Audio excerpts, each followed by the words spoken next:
Esav, although we brought words of criticism of Chazal, that what is he Bechlal entering into meeting Esav, who told him he has to meet with him right now. He can go into Western Eretz Yisrael and not meet with Esav, because he has intelligence information from somewhere that Esav is in Eretz Edom. So we saw an opinion.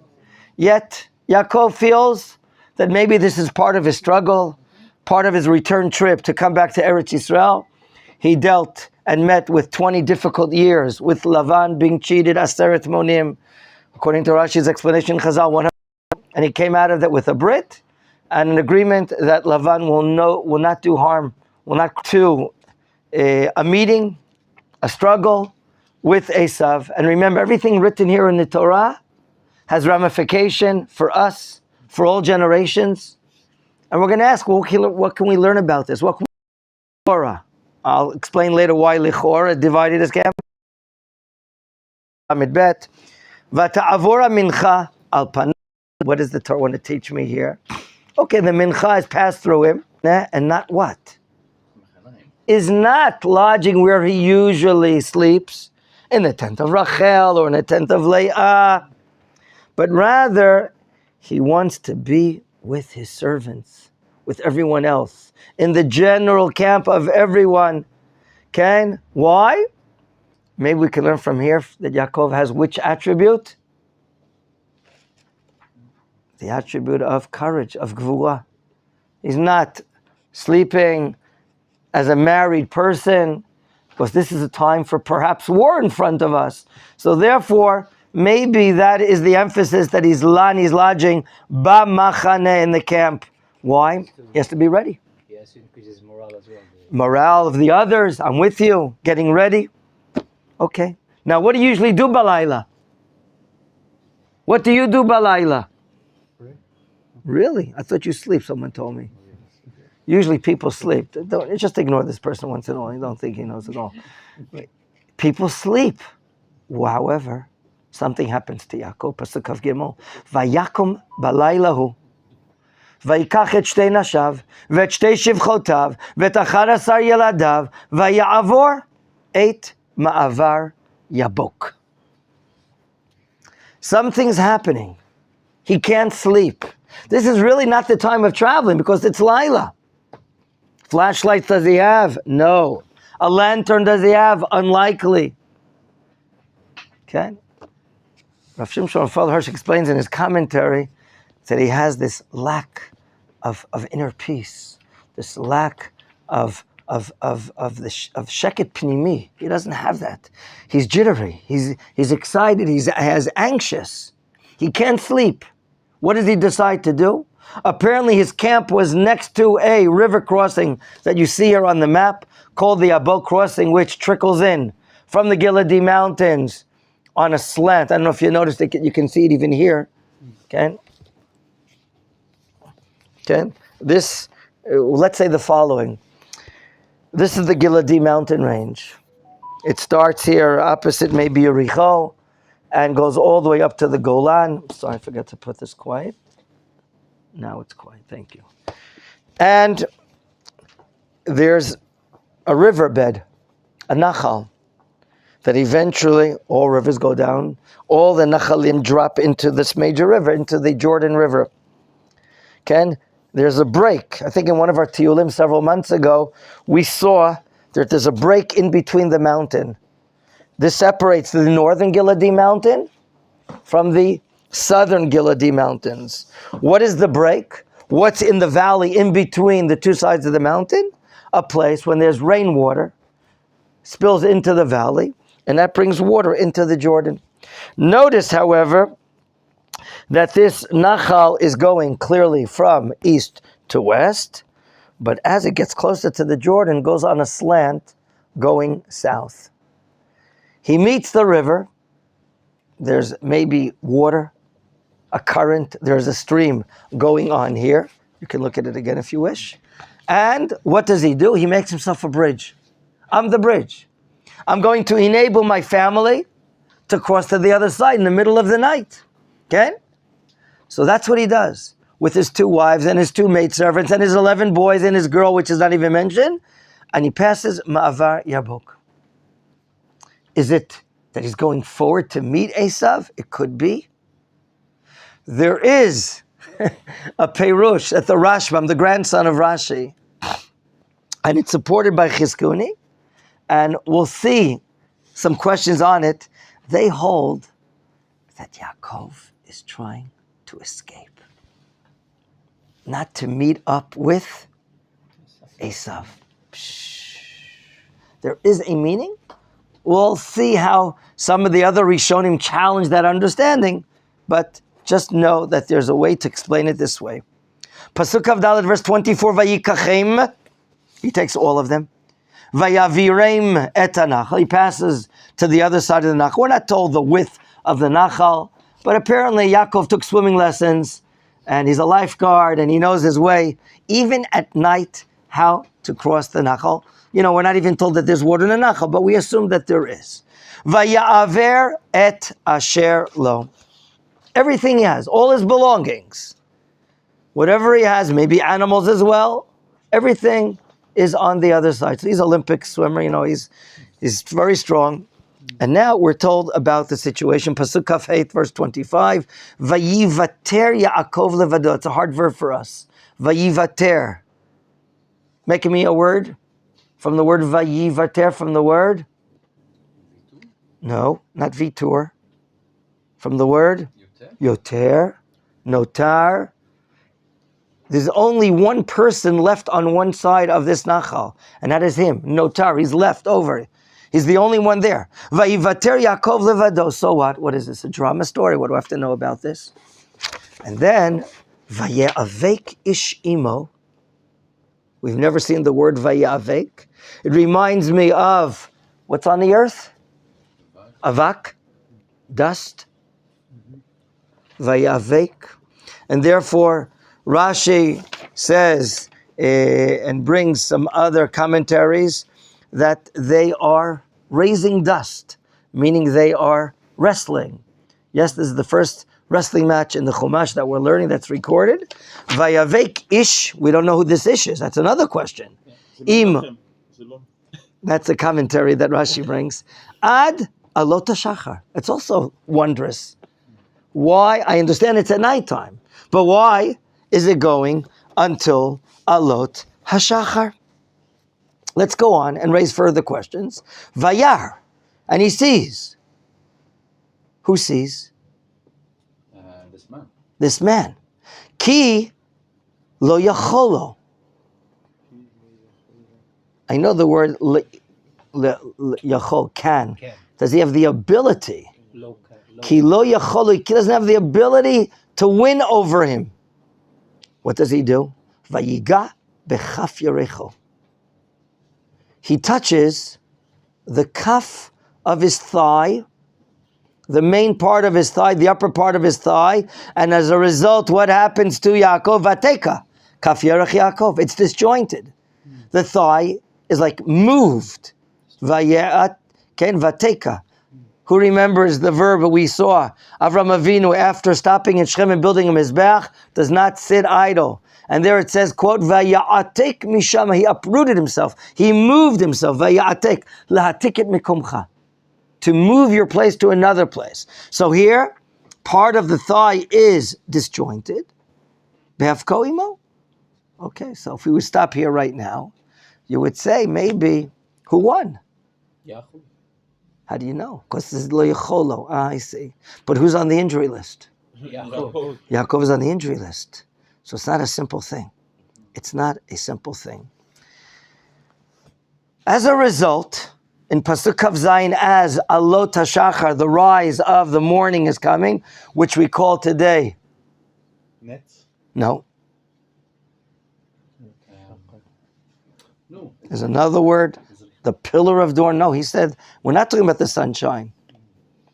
Talking about dawn. Alot hashachar. Oh, alot hashachar. Alot, that's what, look in your Chumash. It says also alot hashachar. By me it also says alot hashachar. Okay? It's a weird thing. This is a very puzzling chapter. One of the most puzzling chapters that we have in the Torah. Okay? We can't treat this and understand this chapter on a rational level of understanding. We're dealing here with the Yaakov Avinu en route to come back home. with God having 5 promises to him when he saw the Sulam Mutzav Arza V'Rosho Magia Shamayma, Yaakov's dream in Beit El with 5 promises there. And what's going on? We're not going to deal here with the famous Machloket Ramban. Was this a prophetic vision? Or was this wrestling match in the physical sense? We're not going to deal with that. Let's deal with the basic understanding, like many do, that this wrestling match happens as we're reading it. It's a real match with the sense of man. And we have to understand what's the significance of this struggle, of this wrestling match. What does the Torah want to teach us in this matter? Furthermore, who is this man? Okay? Who is this man? When Yaakov hears, in Pasuk Kav Zayin, verse 27, Vayomer Shalecheni. Wow. Send me. Why? Ki Allah Shachar. So what? What's the matter? He can't be seen in the world when dawn comes up? Okay? Another question. Who told you an angel? Vayomer lo ashalechacha ki im berachtani. Gentlemen, it's a very, very puzzling matter. And Chazal come and tell us that the Ish, and often when the Tanakh uses the word Ish, it refers to some sort of angelic presence. But it's not just a regular angel, but Chazal say it is Saro Shel Esav. Every nation in the world has some sort of ministerial angel that supervises, that oversees, that protects them, that does matters for them. Whereas Israel has the direct providence of God over them. There are no conduits, there are no mediums. Here, if we put things together, we're about to see the real meeting between Yaakov and Esav, 2 brothers that have not seen one another for more than 20 years. And Yaakov is not sure, does Esav still hate him? Is he still full of anger? Does he still want to kill him like it was? Well, according to the messengers that he sent, which Malachim Mamash, Rashi says in the name of Chazal. So the interpretation of Yaakov is that my brother is on his way to me to attack me with 400 people. That's how he interpreted the message of the Malachim. And now, as a promo, before this great meeting, it could be that Hashem is bringing about a different meeting. That before the physical meeting between Yaakov and Esav, there's a meeting between the presence of Yaakov Avinu and the spiritual presence of Esav, the ministerial angel. Okay? That's what Rashi says here in the name of our sages. Now, this idea that he's the prince of this nation, the ministerial, what is it implying? Remember, when we saw the dream, we learned about the dream of Yaakov Avinu. And Malachei Elokim Olim V'Yordim Bo. There too, a Midrash told us that the angels were going up and down the ladder in the dream of Yaakov Avinu. They too were the angels of nations. They were the princes of nations who would rise and also fall, symbolically showing that great powers may come and erupt in this world, but in the end they will not belong to the Netzach. They will not belong to eternity. Okay? So these angels on the ladder, they also can say like they are the angels of the nations. Absolutely. The angels are gonna come, Persha come. That's exactly what one of the Midrashim explained. You're very right. Now, let's go according to the meaning that really Vayavek, this wrestling match took place between Yaakov and this prince of Esav. And now we may understand why this particular hour of nighttime was chosen. Okay? This is a promo before Yaakov encounters Esav Mamash, the real struggle with Esav. And now, as a promo, Yaakov is struggling with a spiritual appearance. And he comes out injured. He comes out limping. But he still, in spite of the fact that he's limping, he can go forth and meet up with his brother.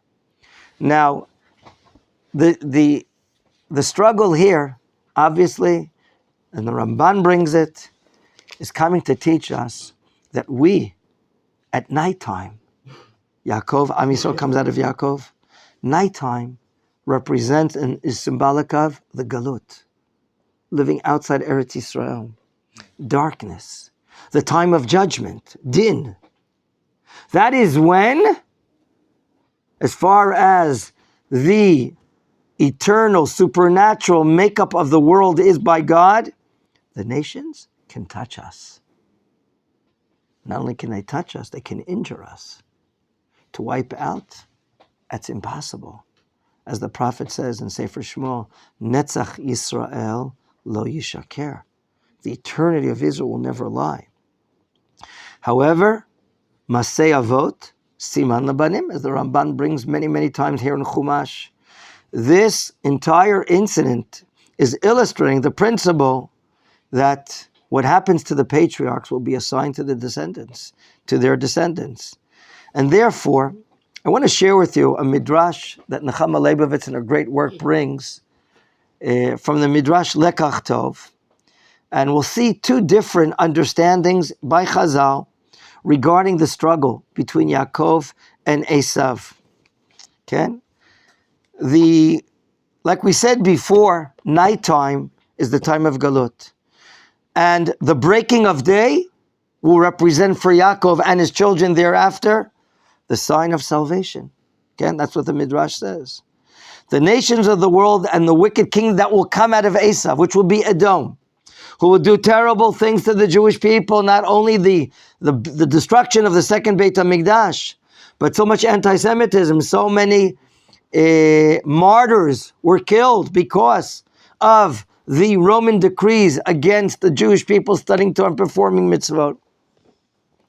And therefore, when he says the following, when he saw that he could not prevail against him, Vayarki lo yacholo. The commentaries write, what do you mean? He's an angel. He should be a super heavyweight. He can probably do anything and everything, can't he? No, he's programmed. An angel does not have bechira, freedom of speech. An angel does whatever tafkid, whatever role are given to him by the Ribono Shel Olam. When he saw that he could not prevail, meaning he doesn't have the right. Vayarki lo yacholo, eino rashai, the commentators say. He's not permitted.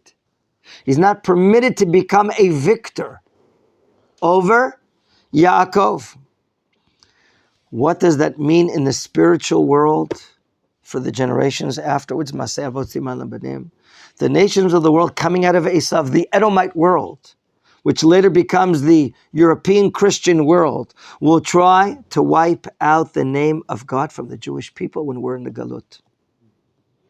70 years of communist Russia, they tried to wipe out the name of God, the name of one God over the Jewish people. They tried to dissuade the Jewish people from acknowledging the oneness and the unity of HaKadosh Baruch Hu.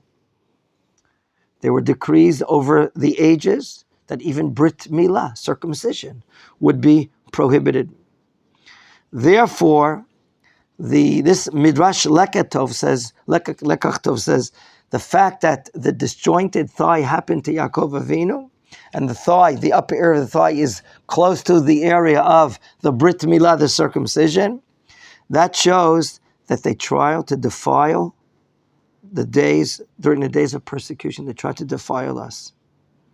And therefore, it's referring to difficult times in the future of the Galut. We know how many martyrs there were.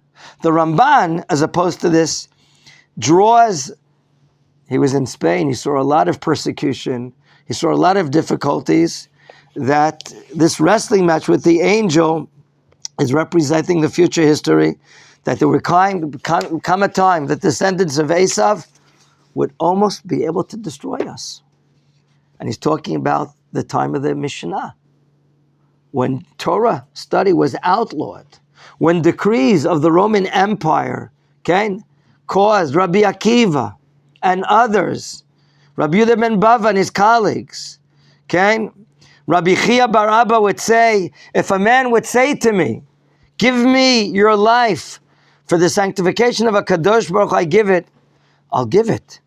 But a generation of persecution I cannot bear. That's what he said. How can we bear the pain that they did to us? And there, the Ramban brings, based upon his midrash, what terrible persecution did they do to us? And the Ramban brings an example from the midrash. They would take iron balls and they would boil them. They would put it into fire in the hot flames and place them under the armpits, and drive their souls from them. So, and eventually we endured, because Yaakov will reach a place, Shalem, as he goes into Eretz Yisrael. So this meeting we see here, gentlemen, what's emerging from this meeting is what will happen. This meeting with the Sarosh Shel Esav, the prince of Esav, the angel of Esav, is telling us, as long as it's nighttime, as long as we're not yet in Eretz Yisrael, we're going to go through difficult times. Very difficult times. But it'll only be an injury. We won't be wiped out. Netzach Yisrael lo yishaker. At the end of this meeting, when Amud HaShachar, when dawn is about to arrive, that's it. The Malach is programmed only to be here, going up against Yaakov Avinu until Amud HaShachar. And therefore, Yaakov is holding on to him. Yaakov, like he came into the world, what was he coming on? How did he come out of the womb of his mother? Holding on to the akev of his brother. So too, apparently he's holding on, because the Malach is saying, Shalcheni, send me. He's still holding on to him. I'm not going to send you. Come here, you. Okay? You're the angel. Okay? You know what my mother, Allah Hashem, would say? You know when you're angels? She talked about her, my brothers, my sisters and I. When we're sleeping, we're like angels. We don't bother her. My mother, she said. Okay? And he's not willing. Kim berachtani. It could mean that Yaakov Avinu understands that right now is a time that he requires a full admission in the spiritual world to the brachot that Yaakov received from his father. When his father did not know that he was Yaakov, and he's looking for the bracha. So the angel asks him in Pasuk 28, Kafret, follow the reading in Hebrew, please. Vayomer elav ma shemecha. Vayomer Yaakov. Interesting conversation here. Doesn't he know? Ma shemecha. So the Radak says that, just to begin the conversation, we ask even simple questions to get into matters. It's like an opening. It's a promo before the actual conversation. So Yaakov replies, and now let's see what bracha does he get. Vayomer, Pasuk 29, Kaftet. Lo Yaakov ye'amer ot shimcha. Your name will not further be Yaakov, ki, rather, im Yisrael. That's interesting. There's no Ministry of Interior there to issue a new name, a change on your misada, on your ID. But that's what God is doing through the Malach, the angel. Ki sarita, you struggled, you strived. Im Elohim, v'im anashim, v'tuchal. Who's Elohim here? You strive with who? The angel of God. And who are anashim? 20 years against Lavan could be. Anashim, liars, deceivers. Vatuchal, and you were able to overcome. Now, gentlemen, the Talmud explains that, just keep on turning the pages and you see Yaakov, Yaakov, Yaakov. So what's the inyan here that your name is no longer Yaakov? It will be in the future. So, right. Lo ye amer, it's in the future. When indeed Yaakov closes the circuit and comes back to the place where he left Eretz Yisrael, in the place called? No, he left Eretz Yisrael with a prophetic dream, Beitel. There he'll be meeting up with a vision of God through an angel, and from there, the name will be issued. Yet Chazal asked the question, really? We see plenty of times in the Chumash and in the Nevi'im, even after Beitel, that he's still called Yaakov. So the Talmud says, just like the future redemption, that no longer will you talk about the great exodus from Egypt. What do you mean? Of course we're still talking about it, even though we have the state of Israel, we have all these great miracles of the 6-day war in the state. Answer, Ella, yesh ikar v'yesh tafel.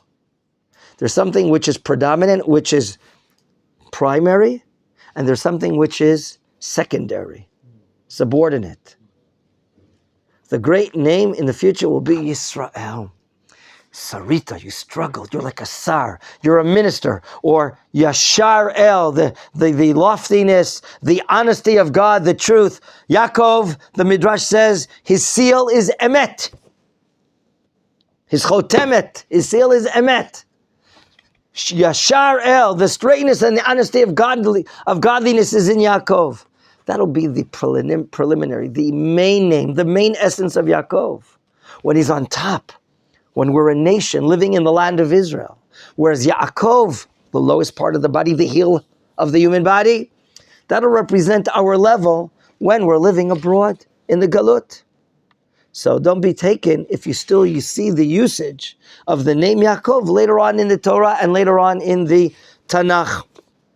So this seems to be the bracha that he's getting, and it's not enough.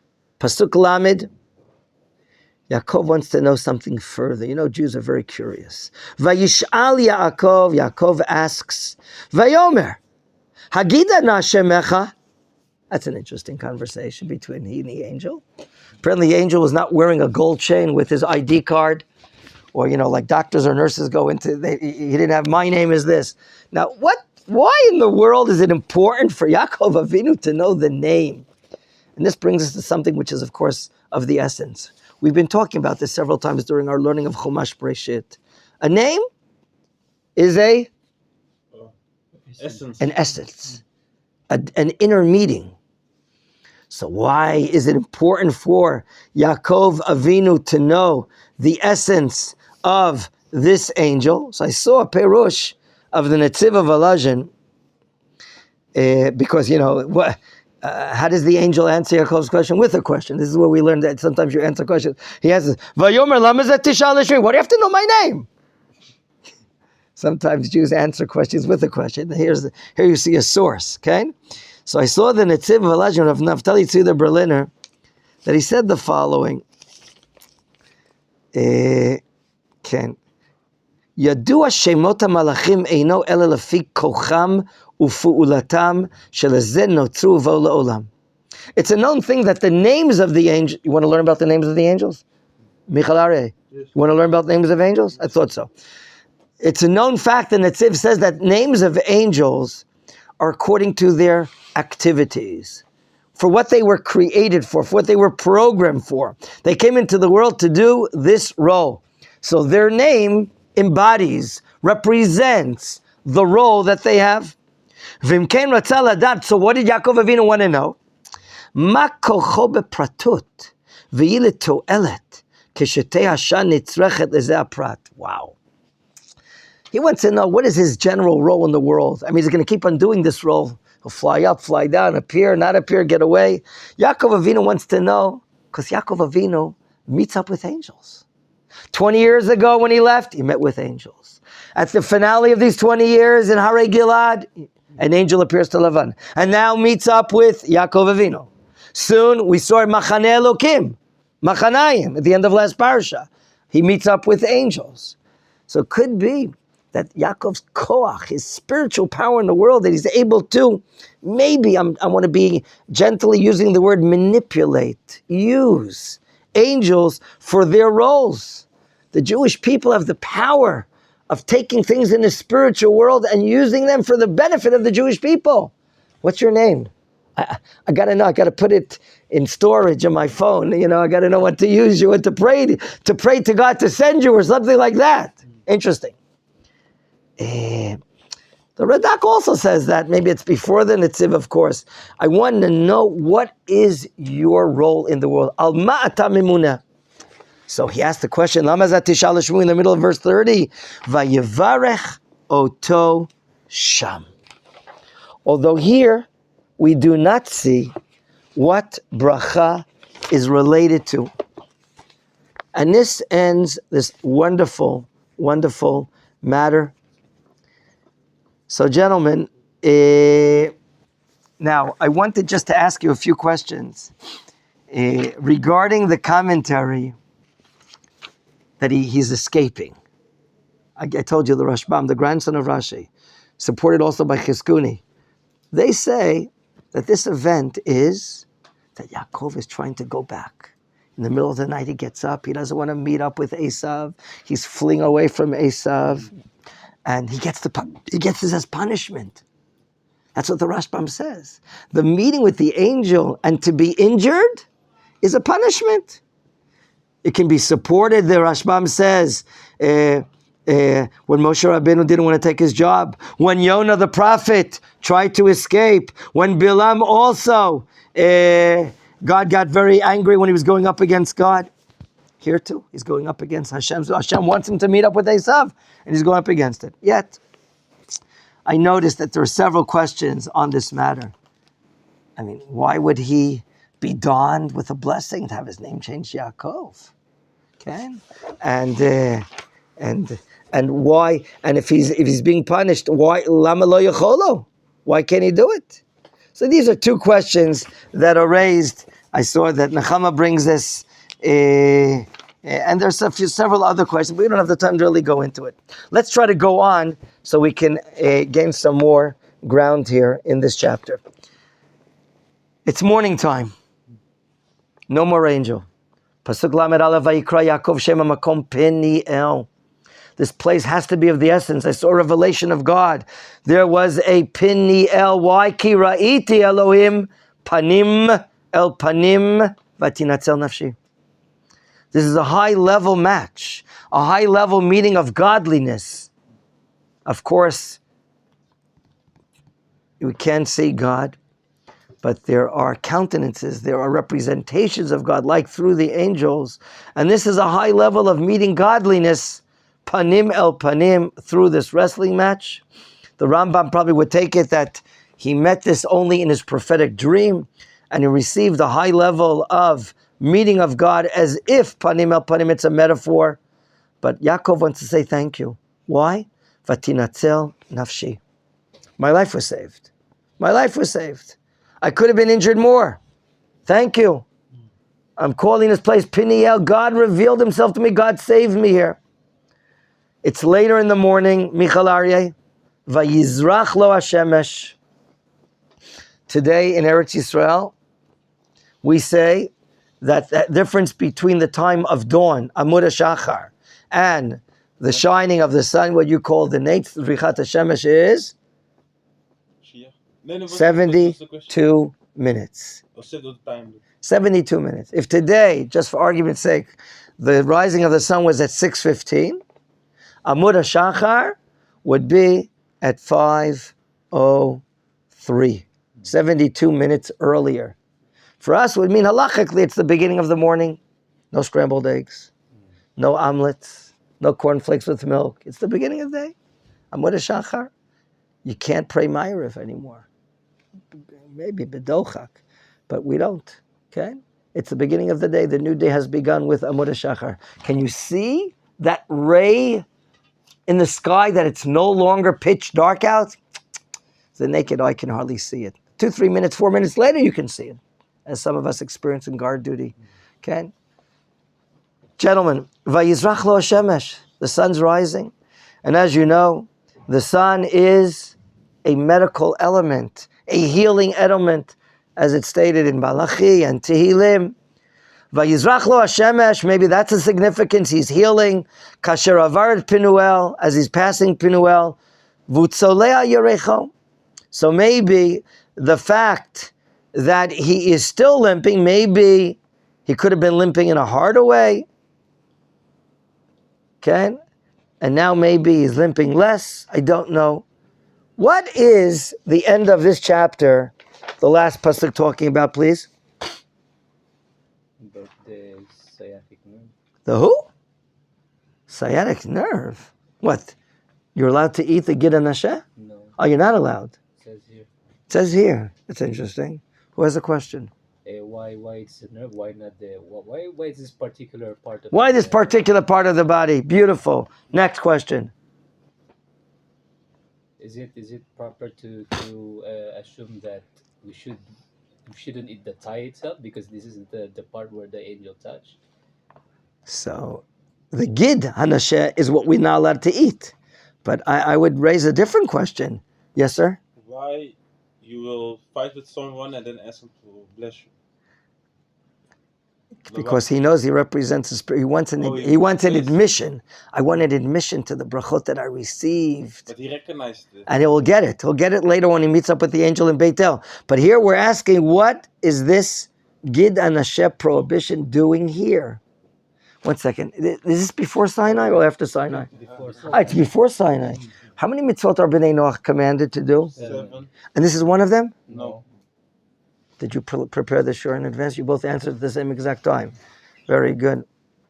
So what's your question? Why? Why is it? It should be on the Vayikra. Beautiful. But maybe And what are you saying? You have an answer or question? answer.